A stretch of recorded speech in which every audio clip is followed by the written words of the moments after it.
Growing concern that the number of black CEOs in big companies is on the decline.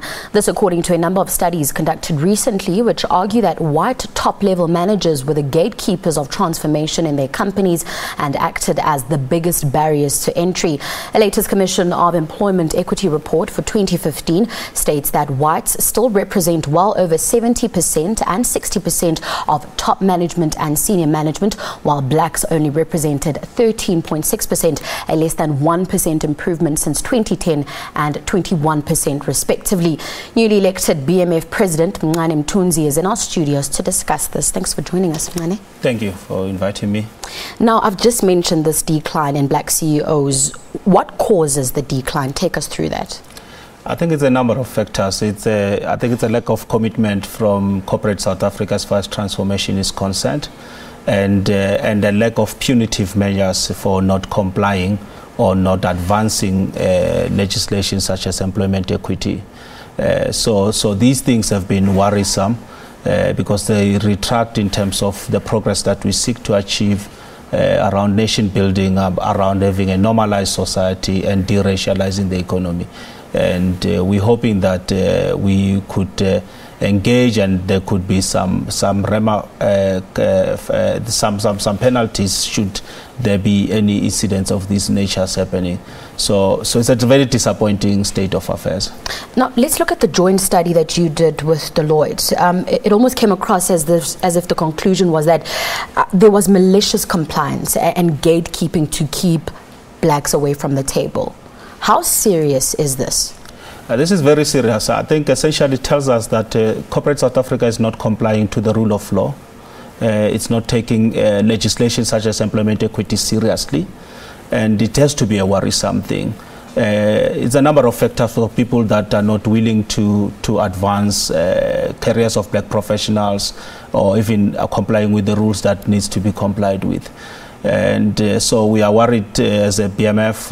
We are engaging the study, and our work that we did with Deloitte was a watershed, but it confirms what the Employment Equity Report or Commission has always been telling us every year. So I think it's about time now we start to come up with some different tactics in terms of what needs to happen to move forward. Now, you've just mentioned that we know this from the Employment Equity Report. We know what the issues are. Yeah. We know that black people aren't getting ahead in corporate South Africa. But what are the practical steps that you as the BMF can take or are trying to take in order to intervene in this state and say, this is what should be done in order to change this? So a number of things needs to happen. One, I think we need to empower Employment Equity Commission. There must be an arm that basically can dish or some penalties for non-compliance. Something similar to what Competition Commission has. It has a tribunal basically that can penalize and issue some fines if it's warranted to do that. So Employment Equity Commission needs something similar. So now it's a toothless bulldog. It needs to be given some teeth and for it to be able to bite. But the second thing that needs to happen, from Jack Hammer report, it tells you that most of the black executives that are there, only half of them are in the core of the business, and the core of the business will be your business strategy, your finance, or even operations. And that's where it counts. That's where the BMF now kicks in. The BMF needs to encourage its members to go to the core of what the business is all about, rather than be on supporting functions such as corporate affairs and HR all the time. And so that's what we need to persuade and get our members to in there. Also, to unlock opportunities for them in institutions of higher learning, in business schools, for them to be equipped so that they don't have to endure or to be overlooked because of experience or because of qualifications and so on and so forth. That's a new struggle for us. Now, as the newly elected president of the BMF, let's look at the position of the BMF specifically. There are critics who say that the BMF could have done more, or that the BMF is even losing its clout. What's your take on that? I think we've lost ground. Different challenges come and leadership will prioritize on different things. We cannot be on the high all the time. I think our predecessors have done enough in terms of making sure that there's a representation, there's a professionalization, there's a focus as far as business is concerned. And myself and the new leadership team that is coming in, we need to shift the gears and making sure that we amplify issues of transformation, of advocacy.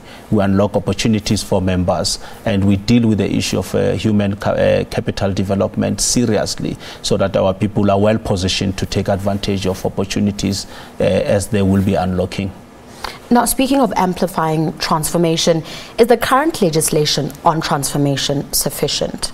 Or do you think we need to go back to the drawing board? Because you're looking at a situation where a lot of people will say, you're working against 300 years of experience, of privilege, and this is where we are. Shouldn't we be finding some way of getting the bars leveled? No, I think it's sufficient. All we need to do is to make sure that companies comply to law, including government, by the way, by making sure that everyone is. We have brilliant pieces of legislation that are there to redress the imbalances, and I think they are sufficient. But the problem is that the inspectorate is not effective enough. There are no penalties. There are no consequences for lack of transformation, and that's really where the problem is, and it has to be corrected. For example, employment equity report, employment equity legislation itself, it's effective. The fact that white women are overrepresented as a designated group, and the Indian population is overrepresented, it shows that you can advance transformation. But however, the attitude of corporate South Africa broadly is not ready to take anybody who's not white and Indian to be able to advance them. So as a system, as a methodology, as a mechanism, employment equity, it's a right piece of legislation. Now, just finally, let's talk about the concerns that black managers who already occupy these high positions have. What are some of the concerns that they've brought to the BMF, for example? So let me clarify that BMF is not a union for managers. Yeah. So we engage with members, but the members, they don't bring grievances to us. Maybe not even grievances. I'm just saying, just in terms of the concerns that they have regarding transformation specifically. Yeah. What are some of those concerns, and where do you as BMF think, okay, this is what we've identified as concerns, and maybe this is how we'll take it up? So chances, what we hear is the fact that corporate South Africa continues to hire more white people than it hires black people. It trains more white people than it trains black people. It promotes more white people than it promotes black people. Essentially, that summarizes the story and the discussions in terms of what you have. So that's why I'm saying that the new leadership of the BMF need to come up with the different tactics and strategies in terms of how we're going to tackle this, because we cannot continue saying the same thing and we don't get the outcome that is different. Now, just a quick one. You also have a take on the privatization of state entities. What is that take exactly as the BMF? The BMF? Yes. We have to engage it fully around this whole thing. I think BMF is not around about privatization of state-owned entities. The BMF wants the effectiveness and efficiencies of the instruments that are there. For example, for the shareholder, which is the government, to make sure that it appoints the board and the leadership of the board. But that's where their role ends. And for the board to be able to appoint its own chief executive, and the chief executive, together with, maybe with the support of the board, to appoint the management that will run the enterprise. So that's what the BMF basically advocates for governance that has a proper clarity in terms of what needs to happen in state-owned enterprises. And unfortunately, we've run out of time, but thank you very much for joining us on Your World. Thank you for having me. That was Mngani Mthunzi, the newly elected president of the Black Management Forum, joining us to look at transformation in corporate South Africa. We'll have headlines coming up after the break.